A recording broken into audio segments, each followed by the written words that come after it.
Hey friends, a lot of users are saying that Bing is not working on their Windows computer. See, here's the thing. Interestingly, we have a Bing app on the system. I'll show you. We can call it Bing, and hit enter.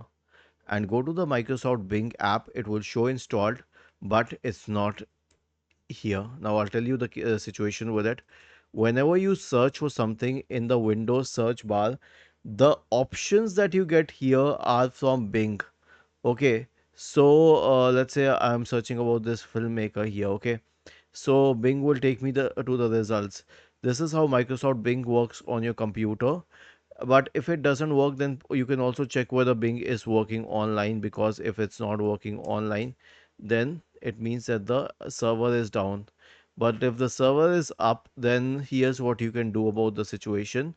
You can perform an SFC scan. Search for command prompt in the Windows search bar and click on Run as Administrator. Type the command sfc /scan now and hit enter to invoke the SFC scan. So this is one solution. The other solution will be a clean boot. Search for system configuration in the Windows search bar and go to system configuration. Go to the services tab, check the box associated with hide all Microsoft services. Click on disable all, apply, OK, and then restart the computer. Was this helpful? If yes, then please subscribe to the channel. If not, then let us know in the comment section of the video on how we could help you further. Thank you for watching this video and have a nice day.